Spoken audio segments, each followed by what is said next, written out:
नमस्कार, good news के एक और एपिसोड के साथ मैं शहला निगार एक बार फिर आप सबके सामने हाजिर हूं।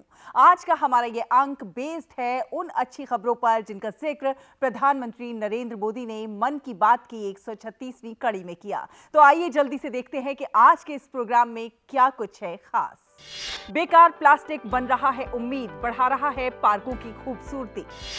कश्मीर की सदियों पुरानी वगु कला फिर से पा रही है अपनी पहचान। मणिपुर की वो झील जिसका नाम अब दर्ज हो चुका है अंतरिक्ष के इतिहास में। त्रिपुरा की विलुप्त होती धुनों को मिल रहा है नया जीवन। बिजनौर की महिलाओं की मेहनत बन रही है आत्मनिर्भर भारत की मिसाल। केरल में फुटबॉल के साथ आसान हो रही संस्कृत की पढ़ाई और हथकरघों से बुनी जा रही है विकास की नई कहानी। चाय की हर चुस्की में अब सिर्फ स्वाद ही नहीं बल्कि महिलाओं की मेहनत, आत्मविश्वास और आत्मनिर्भरता की खुशबू भी घुल रही है। और महिलाओं की इसी मेहनत की कहानी आपको दिखाने जा रहे हैं, जज्बे की कहानी आपको दिखाने जा रहे हैं, जिसकी गूंज प्रधानमंत्री नरेंद्र मोदी तक भी पहुंची। और प्रधानमंत्री नरेंद्र मोदी ने मन की बात की 136वीं कड़ी में इन महिलाओं के जज्बे और हौसले का जिक्र किया।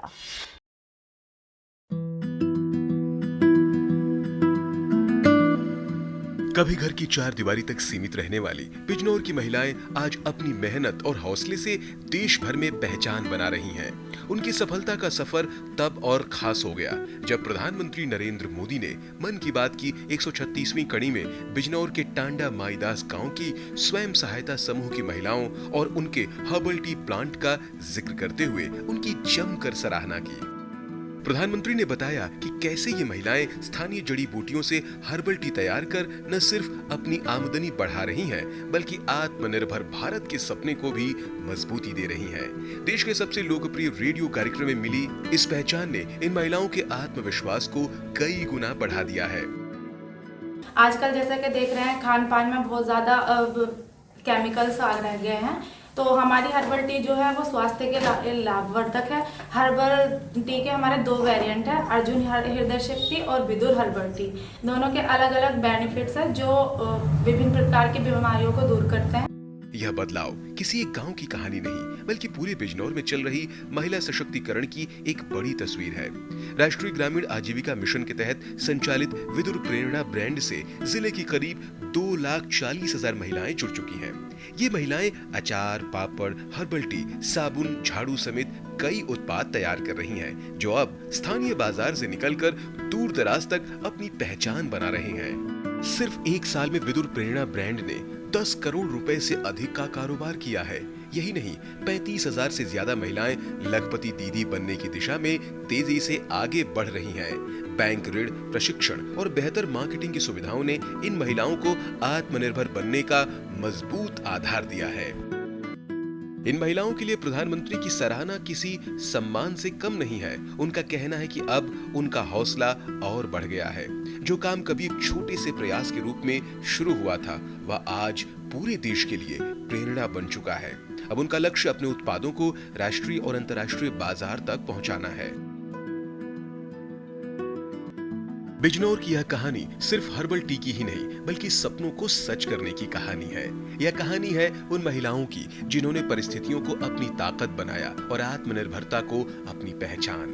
मन की बात की 136वीं कड़ी में मिली प्रधानमंत्री की सराहना ने साबित कर दिया कि छोटे गांव से उठने वाली बड़ी सोच पूरे देश को नई दिशा दे सकती है। गुड न्यूज जज्बा इंडिया के लिए उत्तर प्रदेश के बिजनौर से अतुल गर्ग की रिपोर्ट, डीडी न्यूज। अब बात करते हैं प्लास्टिक की। जी हां, सिंगल यूज प्लास्टिक जो है वो पर्यावरण के लिए एक बड़ी चिंता और चुनौती बनता जा रहा है। तमाम देश इसका समाधान खोजने में जुटे हुए हैं। आपको दिखाते हैं एक खबर बिहार के सीतामढ़ी से, जहां इसके लिए बेहतर समाधान खोजा गया है। आप वहां के पार्कों की खूबसूरती देखेंगे तो आप भौंचक्के रह जाएंगे, क्योंकि ये सब तैयार हुआ है बेकार पड़ी प्लास्टिक से।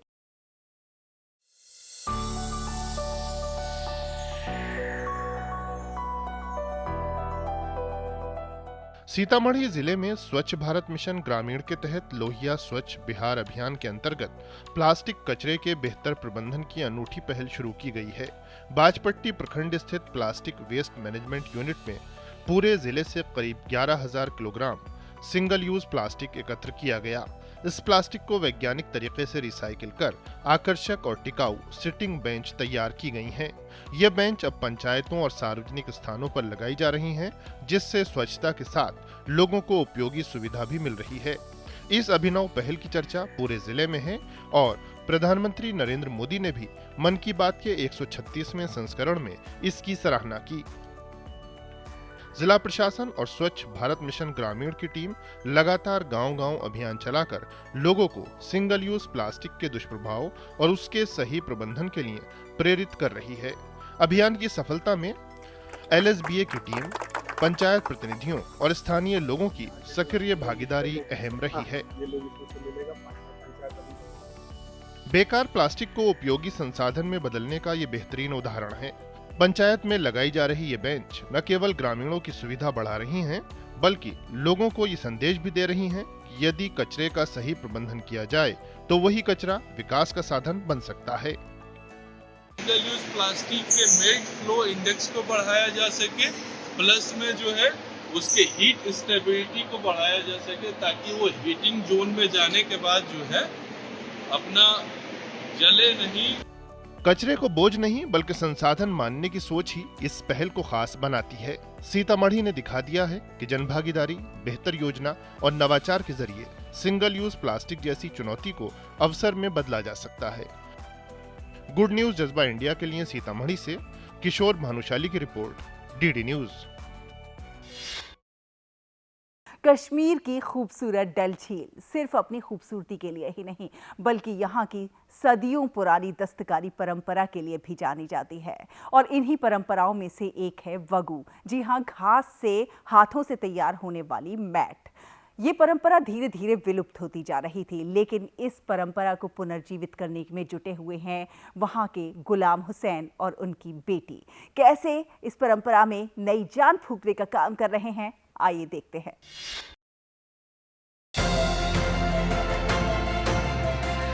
श्रीनगर की खूबसूरत डल झील के किनारे रहने वाली तंजीला हुसैन सिर्फ एक छात्रा नहीं, बल्कि अपनी विरासत की सच्ची संरक्षक भी हैं।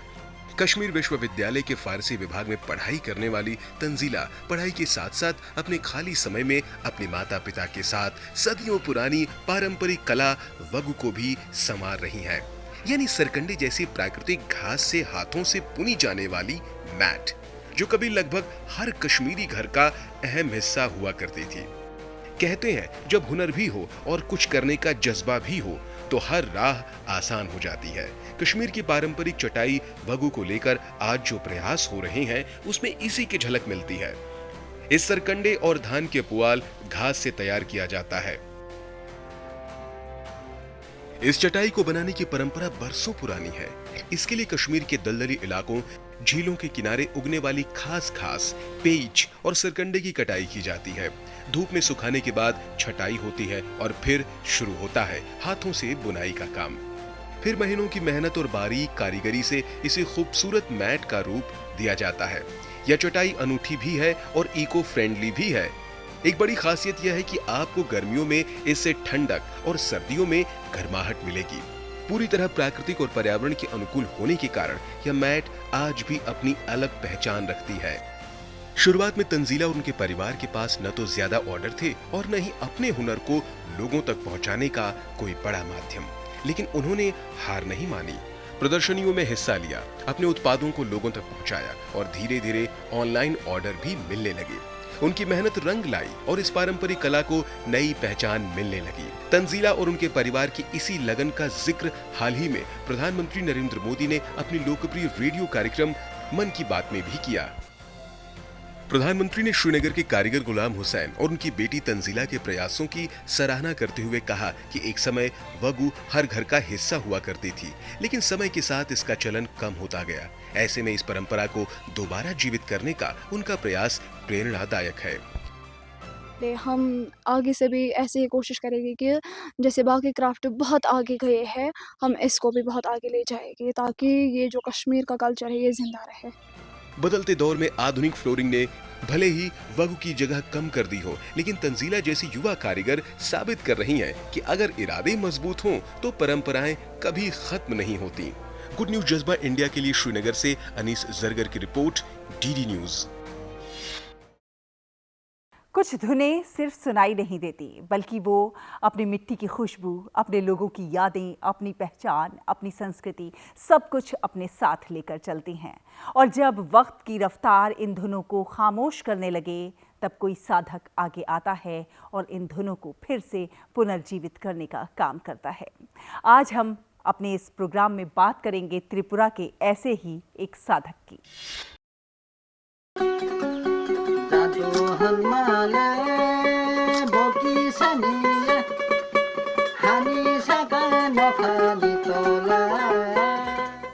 बांस से बना 3 तारों वाला और सरोद जैसी मधुर तान छेड़ने वाला त्रिपुरा का पारंपरिक वाद्य यंत्र चोंग प्रेंग। ये सिर्फ एक वाद्य यंत्र नहीं है, बल्कि त्रिपुरा की जनजातीय संस्कृति, लोक परंपराओं और पीढ़ियों से चली आ रही विरासत की आवाज है।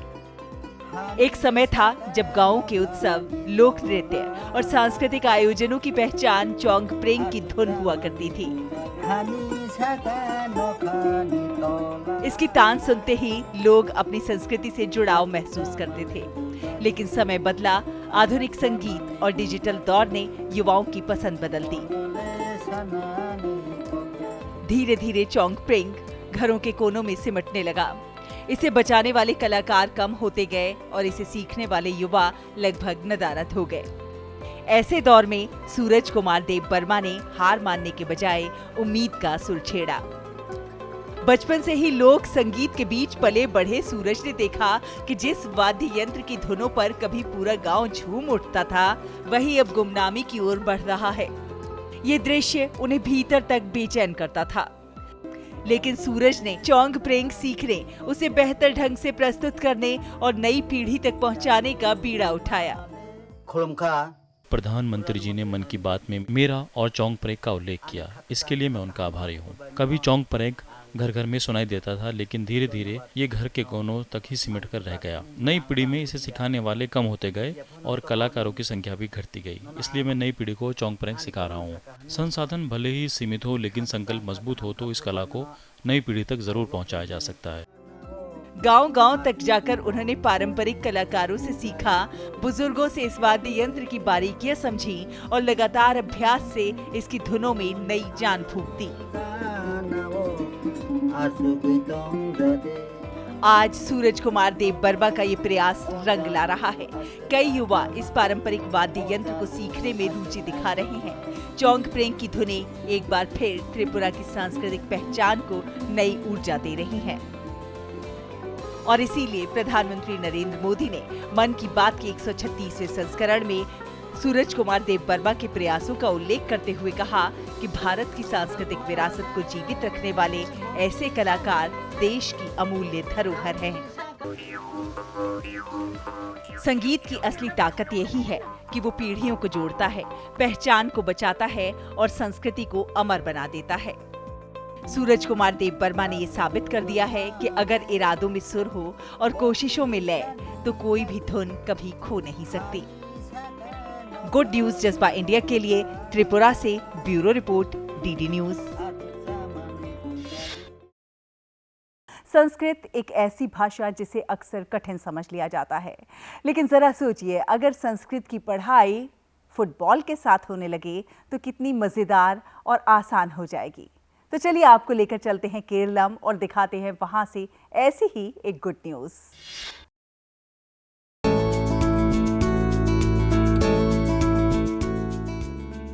केरल के एर्नाकुलम जिले के साउथ चित्तूर में स्थित एक स्कूल में संस्कृत अब सिर्फ किताबों तक सीमित नहीं है, बल्कि खेल के मैदान तक पहुंच चुकी है।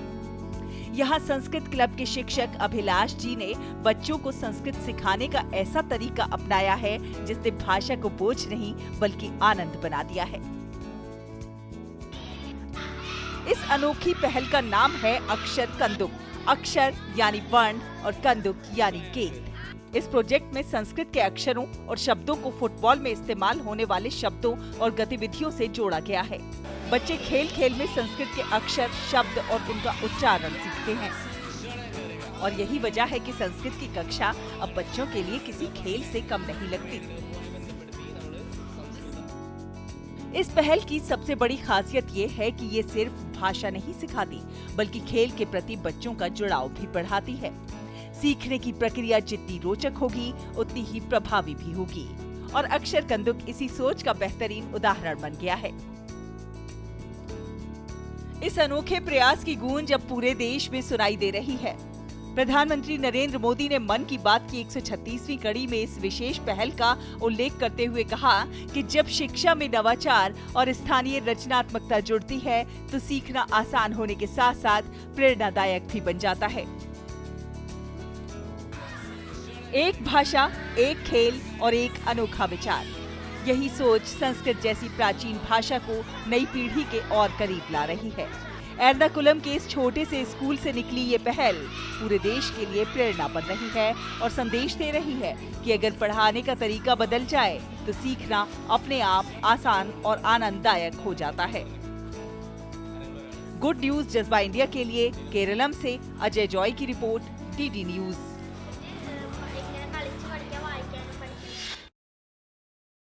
मणिपुर की लोकटक झील अब पहुंचेगी तारों के पार। जी हां, डॉक्टर रोनाल्डो लैशराम की खोज ने बढ़ाया है भारत का मान। क्या कुछ है ये खोज, आइए जानते हैं।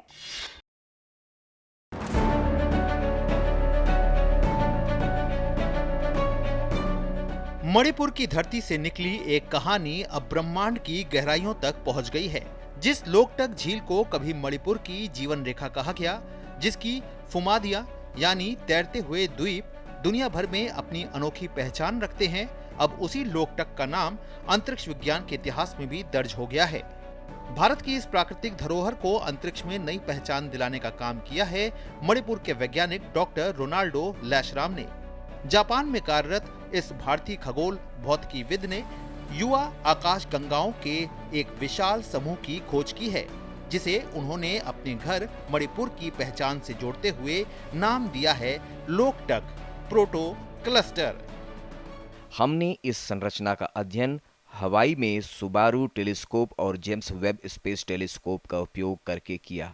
लगभग 12.6 अरब वर्ष पुरानी गैलेक्सियों की विशाल संरचना प्रोटो क्लस्टर की खोज की है, जिसे लोकटक प्रोटो क्लस्टर नाम दिया है।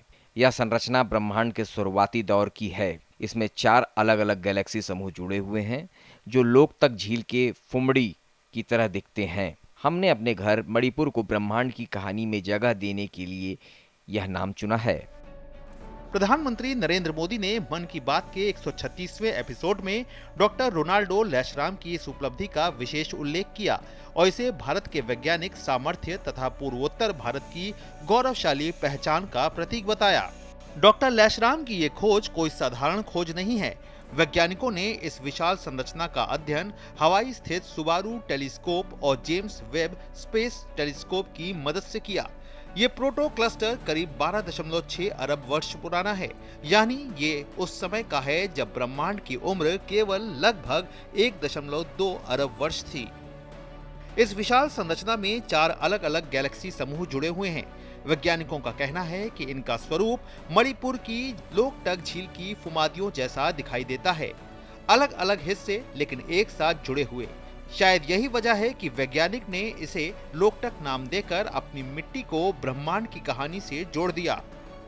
मणिपुर के थौबल जिले के खंगाबोक गांव से निकलकर अंतरिक्ष विज्ञान की दुनिया में अपनी पहचान बनाने वाले डॉक्टर लैशराम की ये उपलब्धि लाखों युवाओं के लिए प्रेरणा है। ये दिखाती है कि छोटे शहरों और दूर दराज के इलाकों से निकलने वाली प्रतिभाएं भी पूरी दुनिया में भारत का नाम रोशन कर सकती हैं। वैज्ञानिकों के लिए प्रोटो क्लस्टर ब्रह्मांड के शुरुआती इतिहास को समझने की एक महत्वपूर्ण खिड़की होती है। इनके अध्ययन से ये पता लगाने में मदद मिलती है कि पहली आकाशगंगाएं कैसे बनी और समय के साथ उनका विकास किस तरह से हुआ। आज लोकटक झील सिर्फ मणिपुर की संस्कृति, प्रकृति और पहचान की प्रतीक नहीं है, बल्कि ये ब्रह्मांड की विशाल किताब में दर्ज एक वैज्ञानिक कहानी भी बन चुकी है। गुड न्यूज जज्बा इंडिया के लिए मणिपुर से bureau report, DD news. Bharat की पहचान सिर्फ उसकी विविधता में नहीं है, बल्कि उन कुशल हाथों में भी है जो कि परंपरा को धागों में पिरोकर उम्मीदों का नया ताना बाना बुनते हैं। तो तो चलिए आपको दिखाते हैं कि कैसे हैंडलूम के जरिए बुना जा रहा है आत्मनिर्भर भारत का भविष्य। भारत की सदियों पुरानी हैंडलूम परंपरा आज एक नए दौर में प्रवेश कर रही है। देश भर में हैंडलूम को बढ़ावा देने के प्रयासों ने लाखों बुनकरों और उनके परिवारों के जीवन में सकारात्मक बदलाव लाना शुरू कर दिया है। ये सिर्फ कपड़े बनाने का काम नहीं है, बल्कि संस्कृति, रोजगार और आत्मनिर्भरता का मजबूत आधार बनता जा रहा है। तेलंगाना के पोचमपल्ली से लेकर बिहार के पटना और तमिलनाडु के कुथमपल्ली से लेकर गुजरात के कच्छ तक अनेक ऐसे उदाहरण हैं जहां स्थानीय कारीगर अपनी पारंपरिक कला को नई पहचान दिला रहे हैं।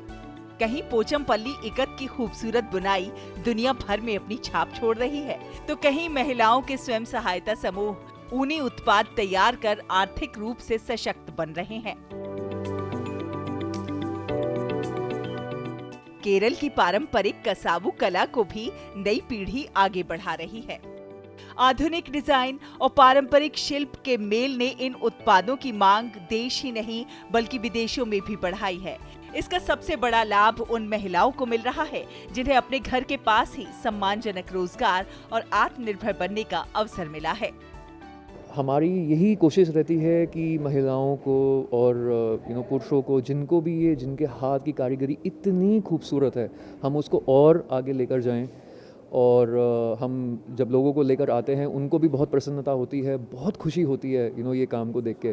तो मेरे को लगता है कि हम अपनी संस्कृति को और फिर वापस लेकर आके लोगों से जुड़े रखते हैं जब हम इसको आगे लेकर आते हैं। हैंडलूम का ये दायरा सिर्फ कारोबार नहीं बढ़ा रहा, बल्कि हमारी सांस्कृतिक विरासत को भी संजो रहा है। युवा डिजाइनर, स्वयंसेवी संस्थाएं और स्थानीय समूह मिलकर पारंपरिक बुनाई को आधुनिक बाजार से जोड़ रहे हैं, जिससे बुनकरों की आय में वृद्धि हो रही है और उनकी कला को नई पहचान मिल रही है। ये बदलाव इस बात का प्रमाण है कि जब परंपरा को प्रोत्साहन और सही मंच मिलता है तो वो विकास की नई इबारत लिख सकती है। भारत का हैंडलूम आज केवल धागों से कपड़ा नहीं बुन रहा, बल्कि लाखों सपनों, उम्मीदों और आत्मनिर्भर भविष्य को भी बुन रहा है। गुड न्यूज जज्बा इंडिया के लिए ब्यूरो रिपोर्ट, डीडी न्यूज। तो देखिए आपने ये तमाम खबरें, यहाँ हर कहानी कुछ खास है, कुछ प्रेरणा देती है, कर गुजरने का जज्बा देती है। और प्रधानमंत्री नरेंद्र मोदी जब ऐसे लोगों की बात मन की बात के जरिए करते हैं तो कहीं ना कहीं उनका उत्साहवर्धन, हौसला वर्धन तो होता ही है, अन्य लोगों को भी प्रेरणा मिलती है कुछ और बेहतर करने की, देश के लिए कुछ खास करने की। उम्मीद है आप सबको हमारा प्रोग्राम बहुत पसंद आया होगा। आप अपनी प्रतिक्रियाएं हम तक भेज सकते हैं। हमारा ईमेल आईडी है ddgoodnewsindia@gmail.com। अगले हफ्ते फिर हाजिर होंगे कुछ और अच्छी खबरों के साथ। तब तक के लिए हमारी पूरी टीम को दीजिए अनुमति। नमस्कार।